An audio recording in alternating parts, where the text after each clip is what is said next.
Pulti ham chiroyli ekanda, qarang. Ikki patkaga komfort mashina xohlagandingizmi? Bilasizlar, shu mashinalarning ham narxi 35-40 ming dollar edi. Mana Koreysda o'z narxida auksion qilib tashladi. Buni qarang. Cherry 8 Pro 2023-yilda ishlab chiqarilgan, 34 ming masofa bosib o'tgan. Sensorchalariga qarang.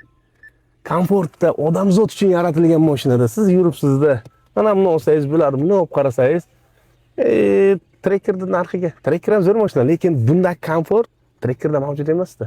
Kechirasizlar, Trekkerchi akalar. Voy, panorama to'g'ri. Juningdan. Siz nima bilasiz, salafanchalarga nechi baho? Shu salafan qo'yishdan akalarga beshib ketaman. Rangi zo'r ekan, korishni.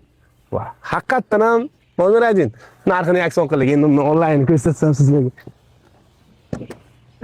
2023-yilda ishlab chiqarilgan.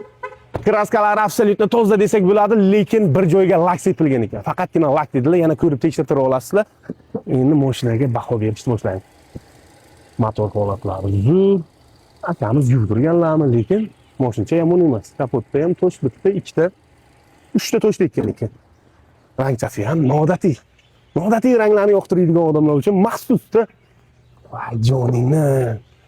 Mashinchamiz ham mashincha, shuni bosib yuboring. Zo'r mazda yo'q holi ham. Akuskalari ham zo'r buni. Bu o'zi Cherry hozirgi kunda o'zimizning odamlar, xalq, o'zbek xalqi sevib minyapti-da, chunki savdosi bozorda yaxshi bo'lib qoldi. Lekin narxini auksion qildik. Bunaqa narx faqatgina Koreysda o'zida bo'lasiz. Siz obuna tugmasini bosib qo'ying. Arzon mashinalarni xohlayapsizmi? Koreysda o'zida mavjud. Orqasi ham qarang, bahaybatligini qarang. 8 Pro. Mazda-ya.